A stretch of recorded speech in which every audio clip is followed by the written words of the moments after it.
그 손수건이면 설탕이나 소금, 어쩌면 좁쌀도 얻을 수 있었다. 배고픔에 눈이 멀어 그런 유혹도 느꼈다.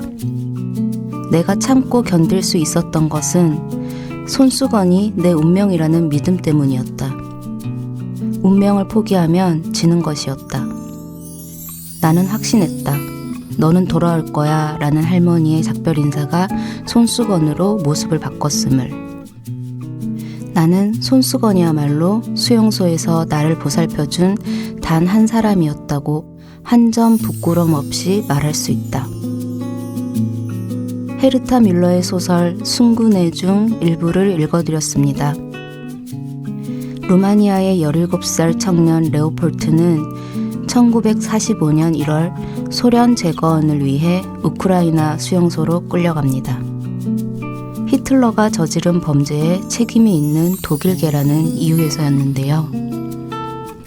레오폴트는 자신처럼 강제징용된 아들을 기다리고 있는 여인에게 눈처럼 새하얀 아마포 손수건을 받습니다. 명주실로 손뜨기를 한 테두리는 코와 코 사이가 단정하게 물려있고 가장자리에 장미꽃 문양으로 술을 놓은 이 아름다운 손수건은 사실 수용소에서 쓸모없는 물건입니다. 먹을 것과 바꾼다면 그나마 효용 가치가 있지만 레오폴트는 굶주림을 참으며 고향으로 돌아가는 그날까지 손수건을 그 무엇과도 바꾸지 않고 간직합니다. 그 손수건은 그에게 5년간의 참혹한 수용소 시절을 견디게 해준 버팀목이자 인간다움을 잊지 않게 하는 징표 같은 것이었겠죠. 여러분은 무엇을 믿으며 이 시절을 지나고 계신지 궁금합니다. 여기는 문학라디오 문장의 소리입니다. 아름답다. 어느새 봄이 도착했구나. 오늘은 또 어떤 핑계로 너에게 만나자 말해볼까. 너는 알까 내가 널 좋아하는 걸.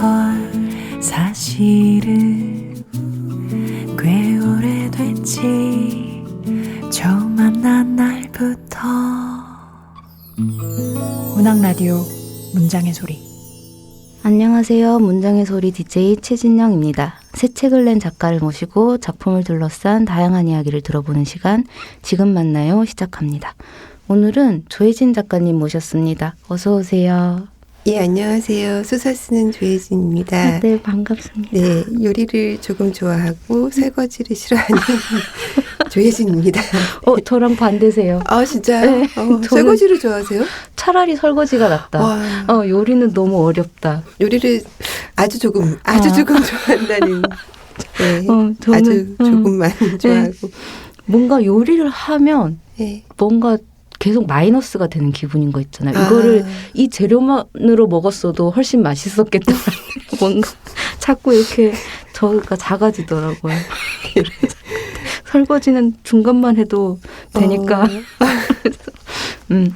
조혜진 작가님 소개를 드릴게요. 2004년 문예중앙에 소설을 발표하며 작품 활동을 시작하셨습니다. 출간한 책으로는 소설집 천사들의 도시, 목요일에 만나요, 빛의 호의가 있고요. 또 장편소설 한없이 멋진 꿈에, 아무도 보지 못한 숲, 로기환을 만났다, 여름을 지나가다, 단순한 진심 등이 있습니다. 신동의 문학상, 이호성 문학상, 백신의 문학상, 대산문학상 등을 수상하셨고 최근에는 소설집 한한숨을 출간하셨어요. 그리고 지난해 초까지 문장의 소리 PD로 활동을 하셨죠. 네. 오랜만에 오셨는데 요즘 어떻게 지내고 계세요? 맞아요. 2년 전, 그렇죠. 작년 초까지 문장의 소리에서 즐겁게 PD하고 아무 관련이 없는 삶을 살았는데 어쩌다가 PD를 좀 했었고 작년부터는 좀 전업 작가를 하게 됐어요. 처음에는 걱정도 많이 했는데 아직까지는 그럭저럭 꾸려가고 바빴고 근데 생각보다 바쁘더라고요. 저는 시간이 되게 많을 줄 알고 이것도 하고 저것도 하고 막 이렇게 계획을 했는데 전혀 못하고 있어요. 생각보다 바쁘고 또 아직까지는 뭐 먹고 싶은 거 잘 먹으면서 네 아주 굶지 않으면서 잘 지내고 있습니다. PD를 그만두면 시간이 많이 날 줄 알았는데 딱히 그렇지도 않다. PD도 그만두고 어떤 대학교 강사 같은 것도 이제 다 그만두고 좀 한번 전업으로 거의 등단하고 처음이었어요. 아, 정말요? 전업 작가는. 그래서 어쨌든 한번 해보자. 뭐가 되겠지. 뭐 안 되면 뭐 알바라도 하지 뭐 이런 마음을 했는데 네, 아직까지는 간간히 친구들한테 선물도 사주고 뭐 저도 아주 풍요롭진 않지만 그럭저럭 잘 지내고 있습니다. 여러분 저는 조혜진 작가님이 계속 쭉 전업 작가를 하시면 좋겠어요. 아 진짜요? 네, 감사합니다. 조혜진 작가님의 책 많이 사주세요. 적극 추천합니다. 일단 이번에 나오신 내신 소설집 한한숨 네네. 표지가 되게 아름다워요. 네 이게 맞아요. 수록작인 한한나무 꼭대기에서 강희가 올려다본 하늘 같기도 하고 파종하는 밤이라는 소설에 나온 씨앗의 씨앗이라는 단어가 생각나기도 하는데요. 네. 표지 받아보셨을 때 어떠셨어요? 정말 딱 보고 이거다 너무 마음에 들었고 근데 이제 그때는 파일을 받았으니까 느낌이 좋다 소설과 어울린다라고만 생각했는데 이제 신문을 받아보니까 더 마음에 들더라고요. 특히 어떤 이렇게 숨이 정말 내가 내쉬는 숨이 올라간 느낌 하늘로 그런 느낌이었고 맞아. 또 전문 용어로 뭐라고 하던데 박지라고 하던가 뭐 네. 푸가고 뭐 어쩌고 네, 하더라고요. 맞아요. 이것 때문에 빛에서 보면 또 약간 맞아. 빛이 홀로그램처럼 보여요. 네. 스며들어서 저는 그렇네요. 정말 좋습니다. 마음에 듭니다.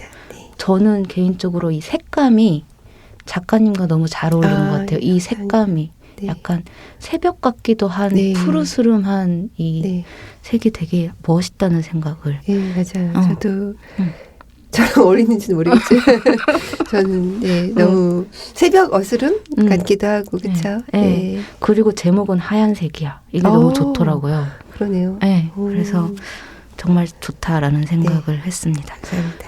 이 한한숨은 작가님의 4번째 소설집이죠. 근데 네네. 그 사이에 단순한 진심이란 장편 소설도 발표하셨고 문학삼의 소설을 연재하시고 여러 이제 에세이도 내시고 앤솔로지에도 참여하셨지만 이 단편을 묶은 소설집은 4년 만이에요. 네네네.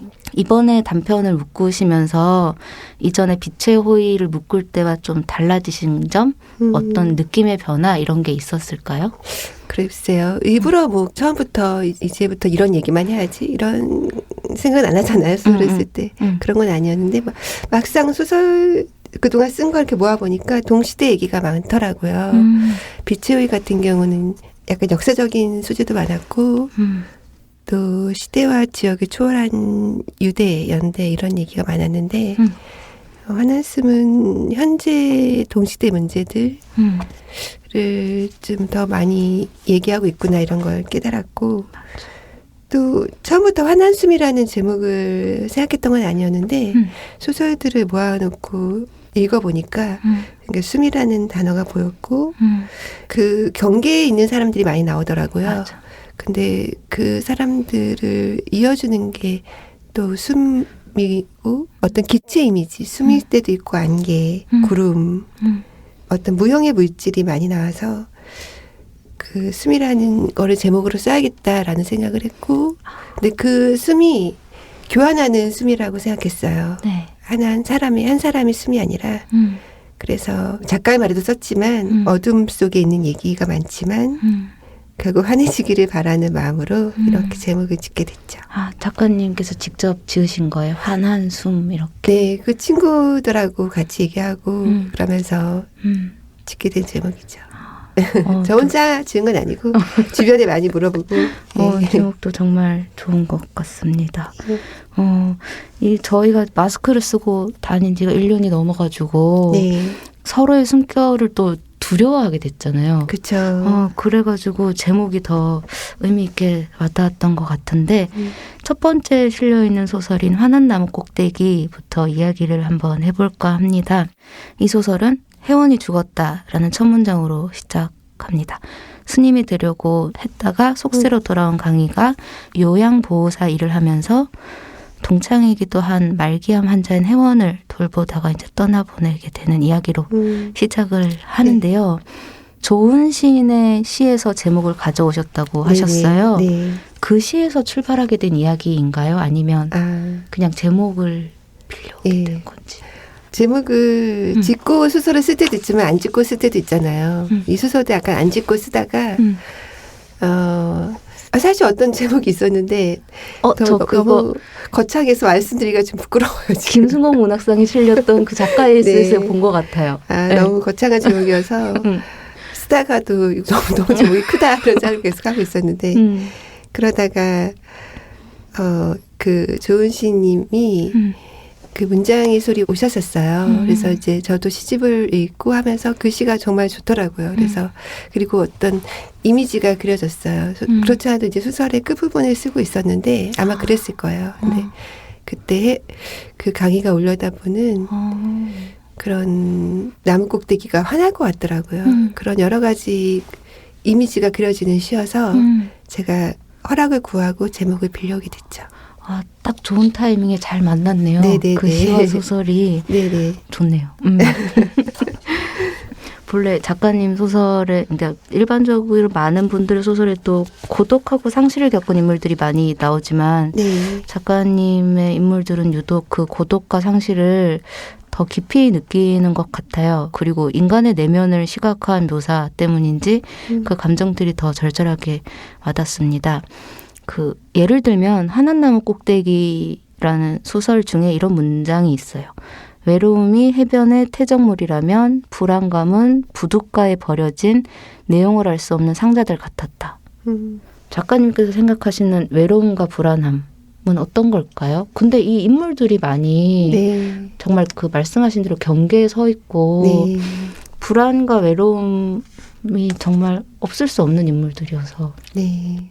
뭐 어떤 차이가 있다기보다는 같이 붙어 있는 감정이긴 하죠. 근데 이제 그렇게 시각화해서 아니면 장면화해서 표현한 거는 글쎄 외로움은 좀 더 본질적인 것 같아요. 그러니까 그냥 거기 그냥 있는 거. 자연스러운 거. 네, 그냥 시간이 흐르면 퇴적되는 것처럼 뭔가 그냥 계속 쌓여가는 어떤 것 같고. 맞아. 불안함은 좀 갑자기 엄습하는 그쵸. 걸 수도 있다는 생각이 들어서 그쵸. 그렇게 표현을 하긴 했는데 사실 구분되지 않을 때도 많고 사실은 같이 올 때도 많죠. 네. 이렇게 스며 있죠. 네네. 여러 감정이. 네, 맞아요. 교차되는 영역이 훨씬 많은 감정인 것 같아요. 근데 이렇게 막연하게 생각만 하던 것을 작가님께서 이렇게 문장으로 써주시면 네. 맞아 이렇지 라고 밑줄을 막 긋게 되는 거 있잖아요. 네. 네, 그런 마음 같아요 저는. 감사합니다. 맞아 불안감은 이런 거야. 까보기 전에는 알 수가 없어. 너무 불안해. 막 이런 거. 그리고 또 하나의 숨이라는 작품에 대해서도 이야기를 해보고 싶은데요. 하나의 숨의 주인공인 하나는 특성화고 학생이고 실습을 나간 공장에서 네. 사고를 당합니다. 네, 그리고 맞아요. 미성년 노동자가 겪는 열악한 상황을 그린 작품인데 은효 작가님의 알지 못한 아이의 죽음을 읽고 쓰셨다고 또 작가의 말에 쓰셨어요. 네, 맞아요. 이 소설을 쓰시게 된 계기는 어떤 게 있을까요? 그 책을 읽으신 후에 쓰신 건지 아니면 맞아요. 평소에 고민이 그쪽으로 늘 관심이 있었는데 마침 은효 작가님의 책을 읽고 쓰시게 되셨는지. 그 화종하는 밤 같은 경우도 전에 발표했던 소설인데 어린 노동자 이야기였어요.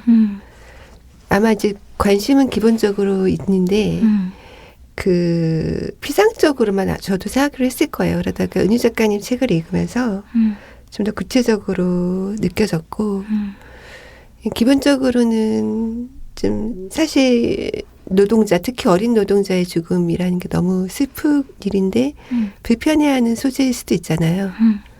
근데 그거를 좀 직면하고 싶다는 생각도 했던 것 같아요. 욕심일 순 있지만 어쨌든 제가 한 사람으로서 할 수 있는 거는 글로 쓰는 것밖에 없지 않을까 이런 생각을 하면서 좀 더 용기를 냈던 것 같아요. 아마 최신영 작가님도 비슷한 생각을 하셨을 것 같은데. 저도 그 은유 작가님의 맞아요. 알지 못한 아이의 죽음을 읽고 어떤 생각이었냐면 말씀하신 것처럼 사람들이 이런 이야기로 불편하게 생각을 하는 거예요. 그래서 불편하게 생각을 하면서 오히려 그 이야기를 굉장히 납작하게 만드는, 그러니까 그쵸. 악의적으로 오히려 대받아치는, 그러게 평소에 공부를 열심히 하든가 뭐 이런 식으로 네. 어른들이 네. 얼토당토 않은 말을 하는 걸 보면서 그냥 대놓고 보여주고 싶은 마음이었어요. 그런 뭔가 분노 같은 게 좀 있었던 것 같아요. 맞아요. 화도 나고 맞아요. 네. 그래서 그런 상황에서 좀 직면하고 싶었고 근데 소설을 쓰고 나서도 이 작품은 계속 생각이 나더라고요. 뭔가 계속 뭔가 부족한 것 같고 내가 더 잘 쓸 수 있었는데 못 쓴 것 같고 계속 뭔가 기억이 났어요. 그래서 사실 소설이란 게 뭔가 이런 생각도 했던 것 같아요. 어디까지 그러니까 그냥 이 사회의 한계를 그냥 보여주면서 끝나는 게 소설인지 아니면 그래도 뭔가 이상적인 어떤 뭔가를 남겨두고 끝나는 게 소설인지. 사소한 희망이라도 네. 막 원하시는 분들도 있더라고요. 네, 저도 이렇게 오랫동안 소설을 썼는데도 뭐 너무 모를 때가 많아요. 그래서 계속 고민을 하다가 그 발표할 때랑 좀 달라진 거는 최 선생 주인공이 하나를 만나러 가는 장면을 넣었거든요. 원래 그 장면이 없었는데, 예, 그 최 선생이 이제 뭐 하나에게 이제 더 이상 선생님도 아니고 어떤 구체적인 도움을 주지는 못하더라도 그냥 하나를 만나러 가는 게 다시 만나러 가는 게 맞다는 생각이 들더라고요. 그래서 그 장면을 새로 넣었죠. 어쨌든 소설집 중에서 그 하나의 숨이랑 물레를 가장 고민을 많이 했던 것 같아요. 어떻게 써야 되는 건지. 예. 그 고민하는 지점들도 저는 되게 공감이 네. 너무 조심스럽거든요. 사실. 조심스럽죠. 예. 그래서 그런 생각이 듭니다. 네. 그 말씀해 주신 것처럼 이제 하나의 숨에는 하나의 담임 선생님이 나오는데 네. 기간제 교사예요. 네네네. 그래서 그 시기가 지나면 더 이상 하나의 담임도 모두 아닌 존재. 그렇죠. 이 기간제 교사로 정하신 이유도 혹시 있으실까요? 이제 불안한 두 사람 얘기를 쓰고 싶었어요. 근데 사실 그 지 선생이 나라는 인물이 정식 교사였어도 해줄 수 있는 게 많지는 않았을 수도 있어요. 예.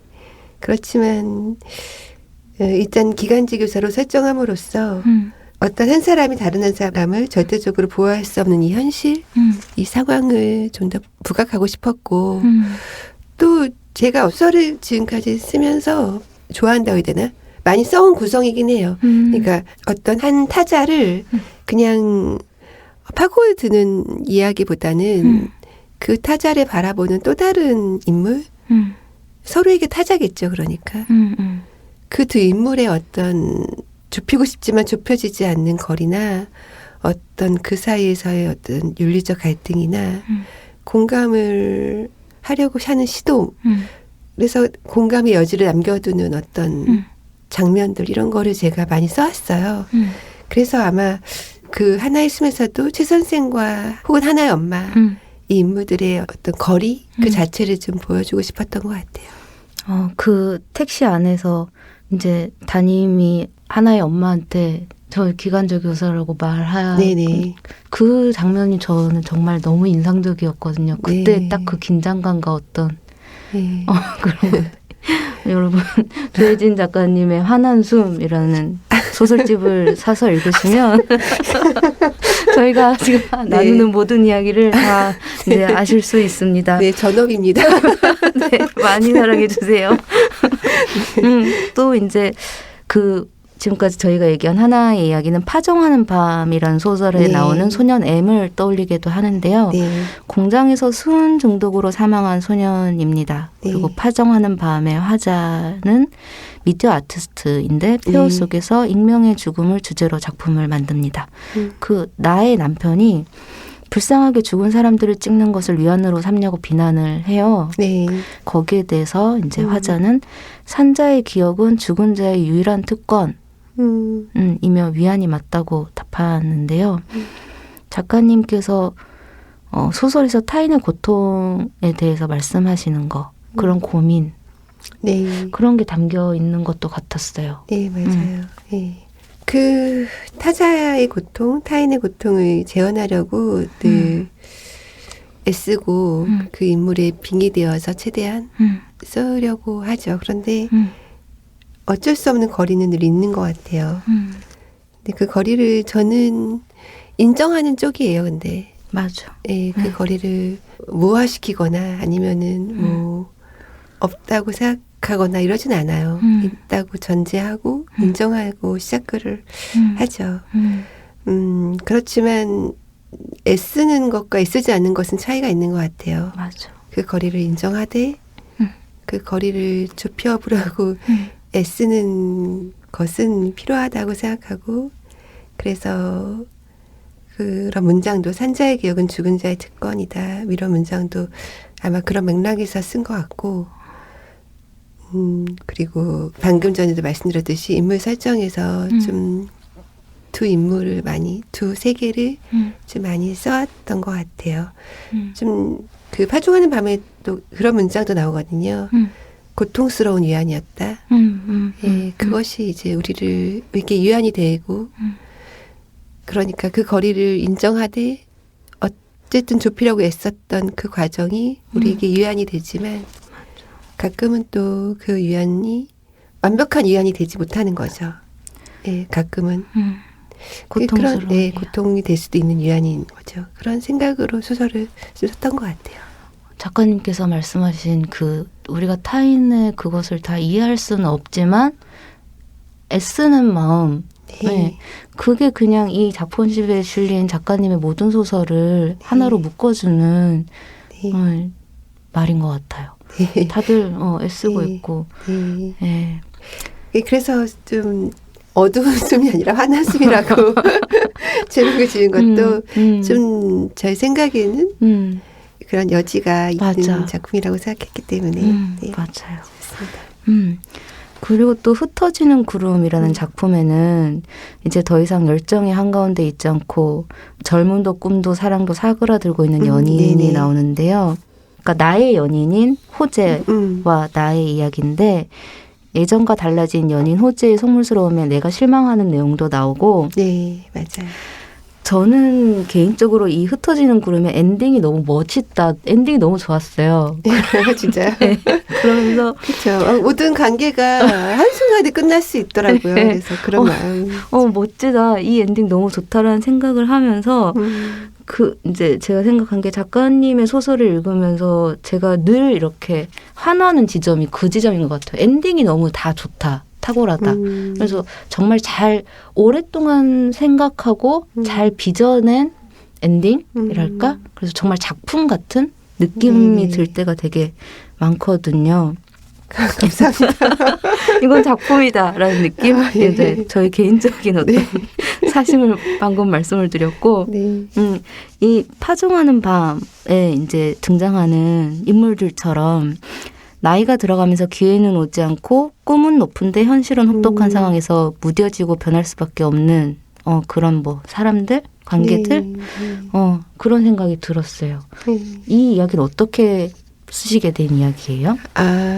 처음에는 한 10년 전쯤에 그 우스잔, 한국말로 하면 유조산인데 그 산에 갔었어요. 근데 그 이미지가 남아있었던 것 같아요. 정말 설원이라고 해야 되나? 산 꼭대기인데 그 위는 평원이에요. 완전 평원. 그 이미지, 그 눈도 이렇게 쌓여있고 소설에 썼던 그 이미지가 거의 그대로 있는데 사람은 정말 아무도 없고 겨울이고 이제 추우니까 또 좀 오후 좀 늦은 시간이어서 한 서너 시? 근데 서너 시면 이제 산은 거의 그쵸. 이제 막차 마지막 로프웨이였거든요. 그러니까 정말 사람도 없고 이러니까 그 느낌이 남아 있었고 그 참 최인영 작가님도 그런지 모르겠는데 어떤 이미지가 있으면 아마 그러실 건데 남아 있잖아요. 그래서 언젠가 소설을 쓸 때 갑자기 튀어나올 때가 있는데 네, 맞아요. 예, 흩어지는 구름을 쓴 거는 그로부터 그 유주산에 다녀오고 나서도 한 7, 8년 흐르었을 때였겠죠. 예, 근데 이제 그때 제가 어떤 제가 나이가 아주 많지는 않지만 그래도 나이가 들어가면서 느꼈던 그런 하강의 느낌? 상승을 계속 하다가 어느 순간 하강한다는 느낌이 들더라고요. 그게 뭔가 육체적으로나 뭐 심리적으로나 예, 그런 느낌을 갖고 이 소설을 썼던 것 같아요. 근데 소설을 발표할 때는 사실 그 주인공보다 나이가 어렸었는데 이제 책으로 묶을 때가 되니까 제가 그 나이가 한 살 많아지더라고요. 그래서 아 나이가 참 이렇게 또 들었구나 그 사이에 이런 생각도 들고 저한테는 좀 쓸쓸한 작품이에요. 예. 이제 문을 닫을 시간이라고 그렇게 말했다라는 문장으로 끝나는데 저는 너무 멋있다는 생각을 했습니다. 네. 그리고 또 이제 작가님 소설에는 어떤 경계에 위치한 네. 인물들이 겪는 갈등과 고통이 담겨져 있어요. 방금 저희가 얘기한 흩어지는 구름에 그쵸. 나온 인물도 그렇고 경계선 사이로의 주인공 연진도 그렇고 눈 속의 사람에 나오는 책일남 이런 네, 인물도 그쵸. 어떤 경계에 서 있는 인물들인데 특히 이런 인물들에게 관심을 가지게 되신 이유가 있을까요? 우리 다 그런 존재인데 뭐. 그렇죠. 예. 사실 그렇잖아요. 어디에 있어도 다 내가 경계에 있는 것 같고 맞아. 어느 나이가 돼도 맞아. 참 애매한 나이다 이런 생각 들잖아요. 맞아. 진짜 어느 나이가 돼도 그렇게 생각하는 것 같아요. 맞아요. 기준은 어디에 두냐에 따라서 뭐 이쪽도 될 수도 있고 저쪽도 될 수 있는 네 그런 게 다 있는 것 같고 또 이 인물들이 경계에서 갈등하고 고민하는 인물들이면서 동시에 제 생각에는 정말 열심히 살았는데 뜻대로 되지 않는 그래서 잘못한 거라고는 열심히 산 것밖에 없는 그런 인물들이라고 생각했어요. 맞아. 호재도 그렇고 호재도 처음엔 그런 인물 지금 약간 속물적으로 좌절하는 속물이라고 해야 되나 그렇게 바뀌었지만 한때는 또 순도 높은 열정을 가지고 있었고 맞아. 예. 경계선의 사이로에서의 연진도 그냥 기자가 되고 좋은 기자가 되고 싶었을 뿐이고 맞아, 윤희 같은 예. 맞아. 그런 인물들에 대해서 아무래도 더 관심을 갖고 쓰지 않았나 이런 생각이 듭니다. 맞아. 너무 공감이 그래서 많이 됐어요. 네. 그러면서 이제 경계하게 됐죠. 미래의 나를 미래의 나 잘하자 이렇게 생각도 했습니다. 그리고 소설집 마지막에 실려 있는 작품인 문래에 대해서도 얘기를 해보고 싶은데 작가님의 어린 시절과 작가가 되기까지의 과정이 담겨 있는 자전적 소설이죠. 이게 2014년에 발표하셨는데 이번 소설집에 넣으신 이유가 있으시다. 마지막 작품으로. 예, 사실 자전소설을 잘 못 쓰겠더라고요. 이게 진짜 젊은 작가 특집이었나? 그게 와서 좀 썼는데 그때도 되게 용기를 내서 썼었어요. 왜냐하면 제가 소설에도 썼듯이 제 얘기 특히 뭐 고향이나 뭐 어린 시절에 대한 얘기를 거의 안 하고 거의가 아니라 아마 제로에 가까웠을 것 같아요. 거의 진짜 안 하고 살다가 좀 뭔가 사람에겐 다 있잖아요. 마음속에 어떤 상자 같은 게 있는 것 같아요. 그거를 이제 열어보지 않고 그냥 지내다가 이제 자전소설을 쓰면서 열어보게 됐고 그래서 복잡한 마음으로 썼죠. 사실 내가 이거를 되게 소중하게 생각했었나? 부끄러운 게 아니라 이런 생각도 들고 아니, 되게 복잡한 마음으로 소설을 썼는데 또 이제 발표한 거는 발표했는데 또 책으로 내려고 하니까 또 주저되더라고요. 사실 시기상으로는 빛의 호의라는 단편집에 넣었어야 되는데 못 넣고 이번 소설집에 넣었는데 그 사이에 제가 좀 나이가 들고 그러면서 생각이 좀 바뀌었어요. 그러니까 소설에 그런 문장을 새로 넣었거든요. 상처의 고유함을 믿는 것이 우리에게 주어진 공평한 특권이다. 이 문장을 제가 새로 썼어요. 네. 그 문장처럼 생각이 바뀐 것 같아요. 예. 그러니까 아마 그 물레의 얘기를 잘 말하지도 못하고 쓰지도 못한 건 두 가지 마음이 다 있었던 것 같아요. 나에게 너무 특별해서 또 하나는 좀 부끄러워서 두 가지 마음이 다 있었던 것 같은데 그거는 나이가 한 그 사이 2014년이니까 7살 더 먹으면서 그 누구나 그렇지 이렇게 그리고 그것이 있으니까 우리가 또 읽고 쓰는 거지 이런 생각을 하니까 뭐 특별하게 부끄럽지도 않고 이제 더 이상 특별하게 뭐 나한테 아주 대단한 서사도 아니고 이렇게 생각이 바뀌더라고요. 그래서 책에도 넣게 됐죠. 저는 개인적으로 이번 그 환한 숨과 너무 잘 어울리는 배치라고 저는 생각을. 비치오에 넣었으면 안 됐어, 배치가. 아니요, 그건 아닌데 그냥 이 경계선 인물들과 마찬가지로. 네, 저도 안 넣었으면 좀 서운했을 것 같아요. 넣어서 네. 용감해진 거겠죠. 네, 용감해지고 좀 뭐랄까 다른 사람에 대해서 더 관심이 생겨서 아마 넣을 수 있었던 것 같아요.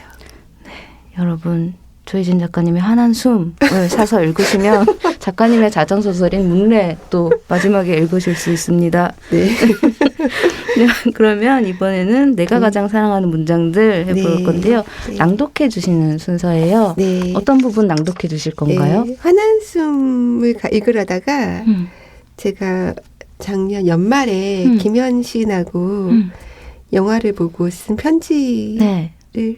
책으로 묶었는데 당신의 자리는 비워둘게요예요. 네. 이 책을 홍보하러 나온 건 아니고. 아니, 두 권 다 사주세요. 예.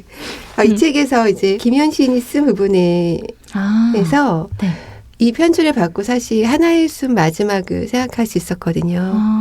그래서 김현 시인에게 고맙기도 하고 또 연결이 되길래 한번 소설은 여기저기서 많이 또 많이는 아니지만 몇 번 읽었으니까 이 부분을 읽어보려고 합니다. 네, 그러면 작가님의 낭독 들어보겠습니다. 누나, 순굿 해변의 순굿은 개울의 안쪽을 뜻하는 말이라고 해. 개울 안쪽 마을에 밑줄을 그어놓은 듯 펼쳐진 해변. 그런 곳에 살게 된다면 일기장 한 권은 꼭 장만해야 할 것 같아. 그렇지? 박은옥 정태춘 콘서트는 한순간 눈물 짓게 했는데 노래를 들어주는 사람이 있어 노래를 부를 수 있었다는 고백이 담긴 편지 때문이었어. 시를, 소설을 읽어주는 사람이 있어 시를, 소설을 쓸 수 있었다고 우리도 언젠가 편지에 적게 되겠지. 그런 편지를 공공연하게 읽어주면서 우리는 한순간 행복할 거야. 그렇지? 누나가 호명한 영화들을 따라 읽다가 최근에 본 영화 한 편을 떠올렸어. 행복한 라짜로라는 작품이야. 누나도 보았을까? 선한 사람, 거룩한 성자, 신성한 기적을 이끄는 행복한 라짜로가 처음이자 마지막으로 눈물을 흘리던 모습이 잊히지 않아. 영화를 보고 나서 한동안 그 이름을 자주 되뇌었어. 라짜로, 라짜로, 라짜로. 이름을 되뇌는 것만으로도 선한 영향력을 느꼈다고 말한다면 믿을래? 누나, 선한 존재가 우리에게 다가왔을 때 우리는 그를 알아보았던 걸까? 이런 물음은 우리를 잠시 선하게 해. 그렇지? 어제는 말이야, 밤에 쓰르라미의 껍질을 주워서 너와 나눠 가졌다. 우리가 꿈꾸는 것은 이토록 텅 비어 있다. 라고 시에 적었어. 은금을 들고 있는 밝은 현이와는 정반대에 있는 껍질을 들고 있는 어두운 현이지. 그런 현이에게 전화를 걸어 올해가 가기 전에 저와 해변에 가보지 않을래요? 라고 묻는 사람을 능금을 들고 있는 밝은 현이의 시작으로 삼으면 어떨까? 괜찮겠지? 그렇지? 누나, 나는 말이야, 그때 그 해변에서 말이야, 행복해지고 싶었던 것 같다. 감사합니다. 네, 감사합니다. 이 부분을 읽어주신 이유가 있으신가요? 해변에 놀러간, 순굿 해변에 놀러간 김현 시인이 저한테 이제 영화 이야기와 함께 편지를 썼는데, 어떤 근사한 풍경을 보고 행복해도 아니고, 지금 불행한 것 같아도 아니고 행복해지고 싶어 라고 생각했다는 그 부분이 좀 뭐라고 해야 되죠? 그 마음에 이렇게 남아있더라고요. 무겁게, 무겁다고 해야 되나? 애틋하게, 애잔하게. 그래서 그때 아마 하나의 숨을 쓸 때였을 것 같아요. 쓸 때였던 것 같아요. 그래서 하나도 그러지 않았을까? 이런 생각을 하게 됐고, 김현 시인한테 그 부분이 좋다고 써도 되냐고 허락을 받고, 예, 좀 약간 쓰게 됐죠. 비슷한 어떤 하나도 그런 해변에서 그런 감정이지 않았을까? 이런 생각을 하면서 썼던 것 같아요. 감사합니다. 네.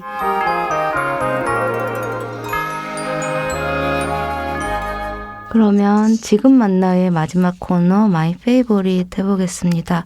작가님께서 요즘 좋아하시는 거 말씀해 주시는 코너예요. 네. 요즘 어떤 거 좋아하세요? 요즘에는 최근에 날씨가 좀 풀리면서 따릉이 타기를 좋아하고 있습니다. 자전거요? 네. 서울시에서 잘 구축해 놨더라고요. 그래서 아주 잘 이용하고 있고, 그러니까 주로 집에 있다가 좀 저녁 나절에 카페에 가서 글을 많이 쓰는데, 그러시구나. 카페에서 이제 돌아올 때, 예전에는 그냥 버스 타거나 걸어서 하는데 요즘에는 따릉이를 빌려서 지칠 때까지 타고 오기도 하고. 얼마나 그렇게. 타세요? 보통? 한 몇 킬로? 몇 킬로는 잘 모르겠고 그냥 1시간 이상은 타죠. 그래도. 정말요? 네. 그럼 굉장히 먼 거리 아니에요? 그렇죠. 그냥 빙빙 돌다가 버스 탈 때 이제 또 맡겨놓고 반납하고 타야 되니까. 네. 그러시구나. 조혜진 작가님께서는 좀 따릉이에 푹 빠져 계시다고 합니다. 소설을 쓰신 지 올해로 16년이 되셨어요. 네. 몰랐는데 그렇게 됐더라고요. 네. 앞으로의 계획 같은 거 말씀해 주신다면. 출간 계획 말씀하시는 건가요? 출간은 이제 작년에 문학삼에 연재했던 그 완벽한 생애라는 그 단편을 사실 넣었어야 되는데 그거를 중편으로 제가 잠깐 연재를 해서 뺐거든요. 이제 그거를 중편 소설이니까 좀 얇은 책으로 나오겠죠. 그리고 하반기에는 좀 짧은 소설을 모아서 내려고 하는데 제가 이제 코로나 시대를 겪으면서 좀 약간 근미래 소설에 관심이 많아졌어요. 뭔가 궁금해요. 뭔가 제가 상상할 수 있는 가장 먼 곳에 대해서. 그리고 사실 등단 초기에 써놓은 약간 그런 분위기 소설도 있었고 그래서 좀 모아서 내보려고 하고 있습니다. 혹시 그럼 전업 작가로서의 어떤 포부, 다짐 이런 건 있을까요? 언제까지 갈까? 언제까지? 네, 오래오래 하셨으면 좋겠어요. 네. 열심히 쓰고 할 수 있는 데까지 해보고 정말 솔직한 심정은 전업 작가를 할 수 있는 데까지 해보고 언젠가는 뭐 안 되는 순간이 오겠죠. 그때는 제가 몸으로 일해본 적은 별로 없거든요, 사실. 그런 일도 한번 해보고 싶다는 말이 좀 사치스러운 말일 수는 있는데, 어쨌든 몸으로 뭔가를 하는 일도 저는 할 의향도 있고 잘할 자신도 있습니다. 조혜진 작가님의 전업 작가로서의 오랜 삶을 응원하며 저희 이제 청취자 여러분께 네. 안녕 인사 남겨주세요. 예. 시간이 다 돼버렸어요. 정말요? 너무 즐거웠고 최시현 작가님이랑 스치듯이 만난 적은 있는데 이렇게 얘기를 길게 해본 적 물론 방송이긴 하지만 네. 처음인 것 같아요. 너무 재밌었고 또 저랑 코드가 좀 맞는 느낌? 유머 코드가. 네, 그래서 시간 가는 줄 모르고 얘기했습니다. 그리고 항상 밖에서 한 2년 정도 PD로 주로 딴짓을 안 했지만 앉아 있다가 이렇게 손님으로 와서 초대해 주셔서 너무 감사하고 문정의 소리도 오래오래 사랑받기를 응원하고 있겠습니다. 초대해 주셔서 감사합니다. 네, 감사합니다. 감사합니다. 조혜진 작가님 보내드리고 전 잠시 후에 돌아올게요. 오후에 따뜻한 햇살 자꾸 당신을 데리고 오네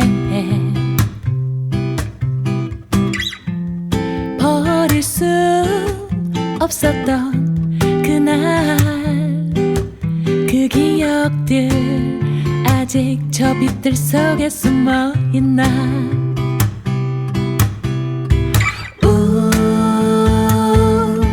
괜찮나요? 그립다 말하면 내 꿈에 초대할 텐데.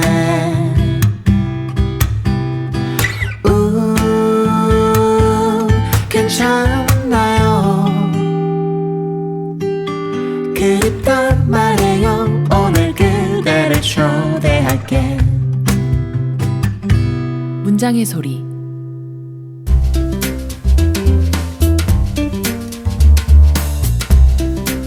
문장의 소리 2부, 세 분의 음유시인들이 현직 작가로부터 다양한 사연을 제보받아 신곡 발표를 하는 코너죠. 문서 음감회 시작하겠습니다. 오늘은 정현우 시인님 모셨습니다. 어서 오세요. 네, 안녕하세요. 저는 시를 쓰는 정현우라고 합니다. 2021년 들어서 첫 음감회예요. 어떠세요? 느낌이 좀? 되게 굉장히 오랜만에 나온 것 같은데요. 원래는 문장의 소리가 제 놀이터였는데 이렇게 오늘따라 낯설까요? 여기 들어와서 그래요. 녹음 스튜디오에. 전 전혀 낯설지 않고 아주 편안한 마음으로 할 수 있을 것 같습니다. 그러면 오늘 정현우 시인님께 사연을 의뢰한 오늘의 주인공 작가님을 모셔봐야 할 것 같은데요. 그분은 바로 정현우 시인님 반갑습니다. 네, 반갑습니다. 네, 정현우 시인에게 사연을 의뢰한 정현우입니다. 네. 저는 21년에 네. 1월 달에 나는 천사에게 말을 배웠지라는 시집을 냈고요. 지금 가끔 노래 작업도 하고 산책을 주로 하고 그러고 지내고 있습니다. 뭔가 정현우 부캐와 아니 이거는 본래 캐릭터인데 아무튼 정현우 시인님이 정현우 시인님께 사연을 의뢰한 문서 음감회입니다. 정현우 시인님께서 정현우 시인님의 사연을 받아서 작업을 하신 거잖아요. 네. 어떻게 된 거냐면 원래 이번에 나오실 시인분이 있었는데 또 스케줄이 좀 안 맞아가지고 제가 고민을 하다가 그 문서 트랙에 본인의 시를 가지고 본인의 또 한 곡을 하는 또 그런 계획이 있어가지고 이번에 그렇죠. 타이밍이다. 그래서 이번에 내가 타이밍을 잡고서 나와야겠다라고 생각을 해서 제 시와 제 곡으로 나왔습니다. 마침 첫 시집도 나왔고 네. 사랑도 엄청 많이 받고 있잖아요.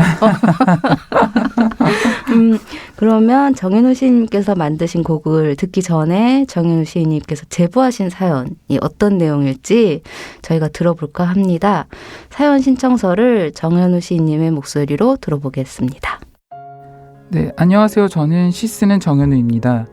이번에 나는 천사에게 말을 배웠지. 첫 시집을 출간했고요. 첫 시집을 낸 이후 에너지 방전이 된 것인지 시 쓰기에서 살짝 떨어져 있는 삶을 살고 있습니다. 그래서 이번엔 제 시집에 실린 시 중에 하나를 정해서 노래로 만들어 보았습니다. 시가 노래가 된다는 것은 참 재밌고도 매력적인 일인 것 같아요. 요즘 깊이 빠져있는 주제가 그리움과 슬픔인데요. 죽음이라는 것은 저에게 항상 숙제처럼 남아있는 화두였는데요. 돌아오지 못한다는 것이 무엇인지, 또 그리워하는 사람들은 어디로 가는 것인지 항상 궁금했어요. 그래서 그건 사랑하는 연인이 될 수도 있고 혹은 다른 대상이 될 수도 있겠죠. 죽음이 진정한 소멸인가 라는 질문을 계속하게 됐고, 그래서 그 주제로 제 머릿속에 항상 헤매고 있습니다. 많은 분들이 아마도 저와 비슷한 마음을 가져본 분들이 많으실 것 같은데요. 그래서 이런 감정들을 노래로 어루만질 수 있는 시간을 마련해 보면 좋겠다 하면서 준비해 보았습니다. 감사합니다. 네, 아유, 감사합니다. 누구나 한 번쯤은 생각을 해봤을 주제죠. 죽음, 그리움, 슬픔 이런 것들.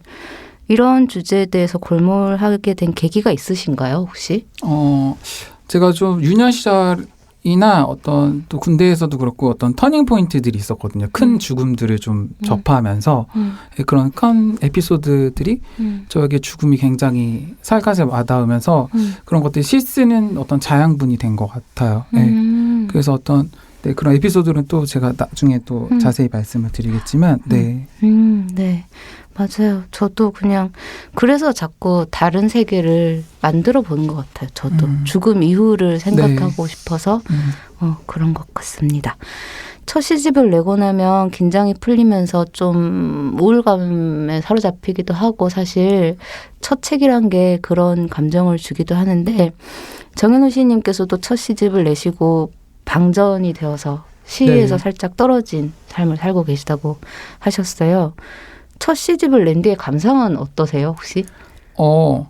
어떤 이게 물성화돼서 나온 시집인데 어떤 맨 처음에 제 시집이 아닌 것 같은 거예요. 네. 그래서 저는 처음이기도 하니까 그래서 이것은 무엇인가 하다가 한 달 정도 지나니까 이게 내 시집이구나 이렇게 뭔가 만져보면서 그렇게 느끼게 되더라고요. 그런 소감이 있었고 지금 좀 시간이 지나니까 이게 시집으로 이렇게 묶여있는 게 또 신기하다 약간 그런 감정이 들었어요. 네. 그래서 제가 한동안 시가 써지지가 않았는데요. 그래서 제 시집이 보니까 68편 정도의 시가 들어있었어요. 그래서 생각보다 시편 수가 많은 거예요. 그래서 주변에서는 첫 시집 낼 때 너무 몰아서 넣으면 다음 청탁이 올 때 힘들다. 그래서 좀 생각해서 넣어라 이렇게 말씀을 해주셨는데 그 말을 안 들어서 휴유증을 앓고 있습니다. 시를 그거 못 쓰고 계세요? 그래서 시를 어저께 써봤는데 써지더라고요. 어제부터는. 네, 그래서 열심히 이제 뭔가 휴유증에서 벗어났구나. 그래서 에너지가 좀 조금씩 스물스물 나온다. 이렇게 생각이 들었어요. 못 쓴 게 아니고 안 쓴 거 아닌가요? 그럼?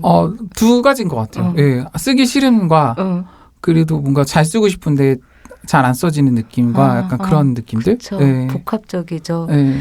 첫 시즌과 이제 슬슬 이별을 하는 타이밍이랄까? 그런 것도 같습니다.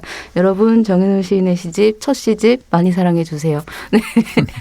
이미 많이 사랑을 받고 있지만 더 사랑해 주세요. 사연 중에서 많은 분들이 아마도 저와 비슷한 마음을 가져본 적이 있으실 거란 생각이 들었다. 그래서 이런 감정을 노래로 어루만질 수 있는 시간을 만들어보고 싶었다라고 하셨어요. 정현우 시인님의 이번 신곡이 특히 어떤 분들에게 힘이 될까요?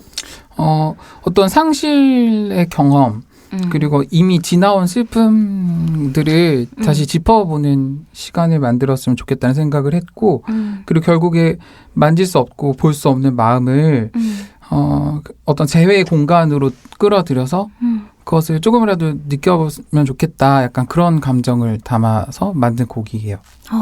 네. 되게 기대돼요. 저도 평소에 하는 생각이어가지고 정말 많은 분들이 공감을 하실 것 같아요. 상실 없는 삶을 살기가 너무 어려우니까 사실은 네, 많은 분들에게 힘이 될 것 같습니다. 그러면 지금부터 정현우 시인님의 사연이 어떤 노래로 탄생했을지 들어보는 시간을 가져보겠습니다. 아무래도 자신의 사연이기 때문에 더욱 완벽하게 잘 녹아든 그런 노래가 탄생하지 않았을까 기대가 되는데요. 국내외 통틀어 최초 공개되는 정현우 시인의 자작곡 지금부터 들어보도록 하겠습니다. 뮤직 큐!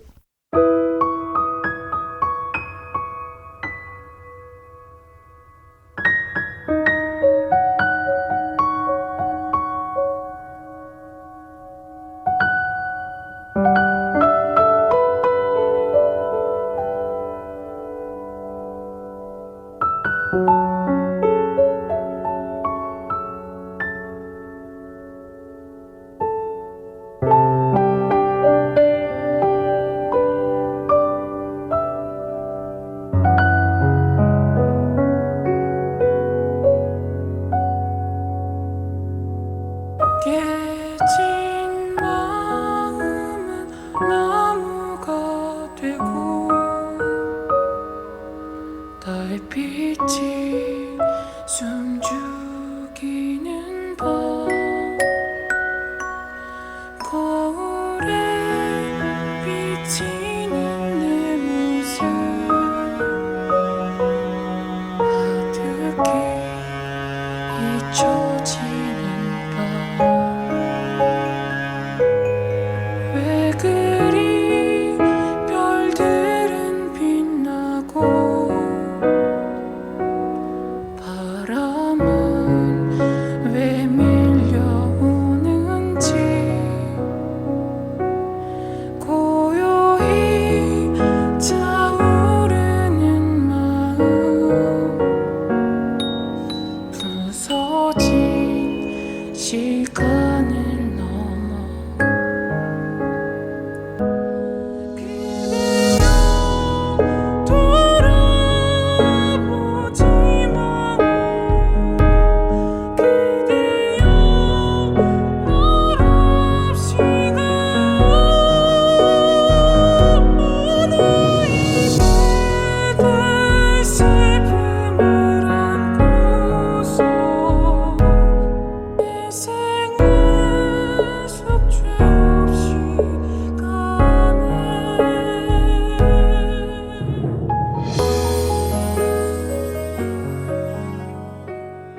정말 좋아요. 피아노도 너무 좋고 피아노 반주만 있는데 굉장히 웅장하네요. 느낌이 네. 되게 웅장하고 봄밤에 너무 잘 어울리는 느낌. 네, 이에요.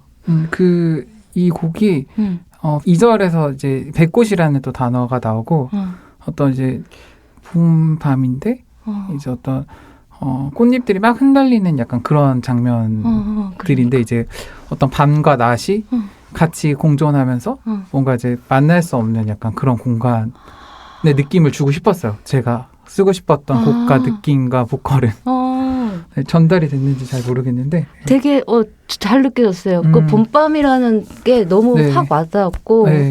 그 더운 따뜻한 그 밤의 그 어둠과 막 이런 것들이 떠오르면서 뒤에 확 고음으로 치고 네. 올라갈 때는 약간 쾌감도 있고 좋았습니다. 네, 감사합니다.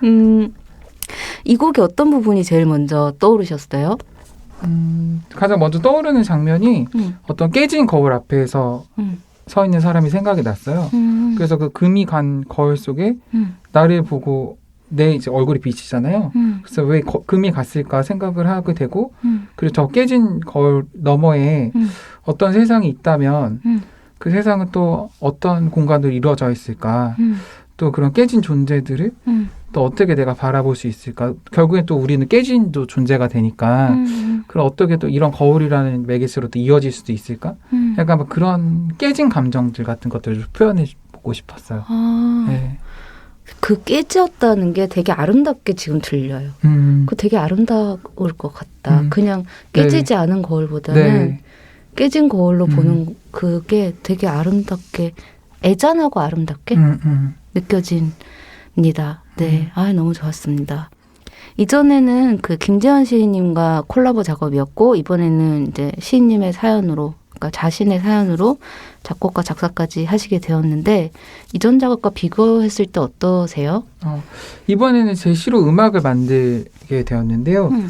다른 시인과 협업할 때는 만드는 것도 굉장히 또 매력적이고 어떤 제가 생각하지 못했던 부분들을 또 짚어주니까 그런 것들이 좋았는데 이렇게 이거 혼자 작업을 해보니까 제 감정선대로 그냥 움직일 수 있으니까 물어보지 않고 그냥 내 마음대로 할 수 있으니까 어떤 약간 시 쓰는 느낌이랑 또 비슷하더라고요. 노래를 네. 만드는 작업이? 네.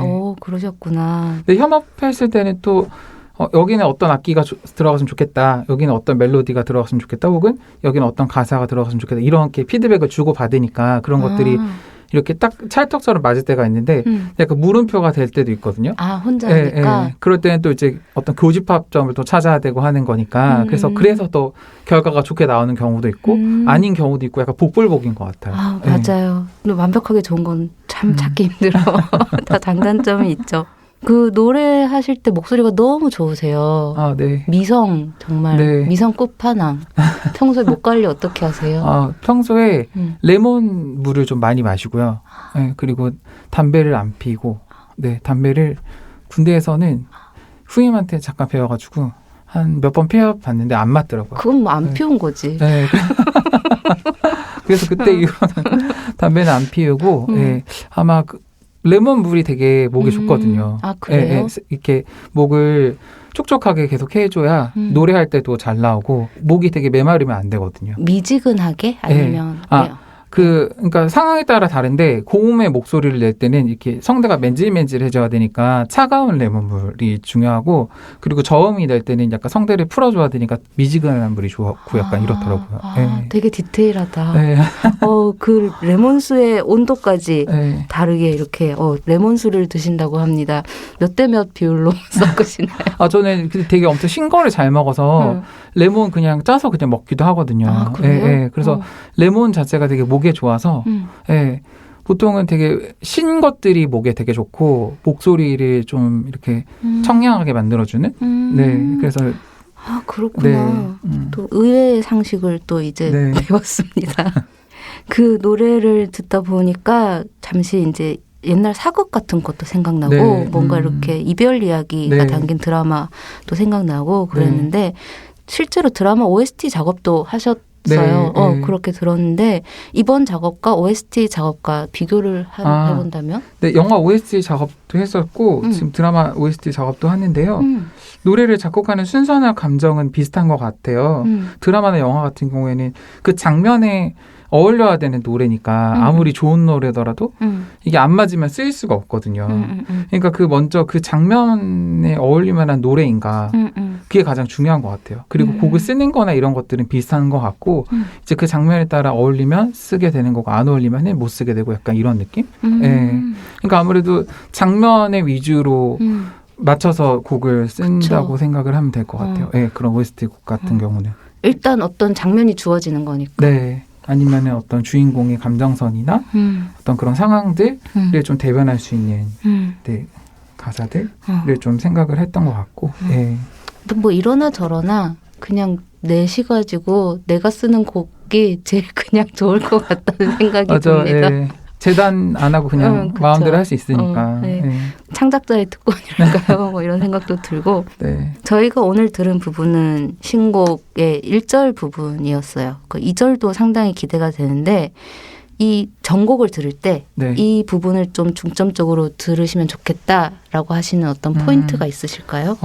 1절과 2절의 어떤 피아노 소리가 좀 약간 달라지거든요. 예, 그 피아노 소리를 좀 잘 따라가면서 이제 1절에 있는 공간이랑 2절에 있는 공간이 좀 바뀌는데 그 2절에 이제 초반에 배꽃 밭을 지나서 클라이막스로 가는 부분이 그 부분이 좀 신경을 많이 썼거든요. 그래서 그 쓴 가사를 장면을 잘 따라가 보면서 들으시면 좀 곡을 이해하시는데 좀 더 좋지 않을까 약간 생각이 들었습니다. 피아노에 네. 집중하여 네. 피아노 직접 연주하신 네. 거예요. 와, 멋있다.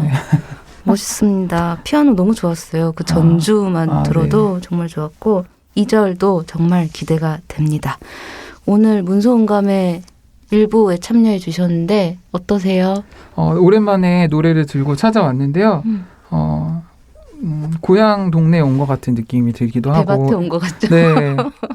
여기서 뭔가 여기서 참외나 딸기 같은 거 뭔가 있을 것 같고. 그래서 되게 편안하게 해주셔가지고 네, 편하게 말을 하고 갑니다. 네. 편하게 말씀해 주셔서 감사합니다. 그러면 다음 이 시간에는 정현우 시인의 신곡의 2절과 전곡을 들려드리면서 오늘 못다한 이야기를 마저 나눠볼까 합니다. 문소 온감회에서만 누릴 수 있는 기회 놓치지 마세요. 그러면 정현우 시인님 다음 주에 뵐게요. 네, 고맙습니다. 네. 문장의 소리 이제 마칠 시간입니다. 지금까지 연출 박소란, 구성작가 정선인, 방수진, 저는 최진영이었습니다. 일주일 잘 보내시고 다음 주에 다시 만나요. 감사합니다.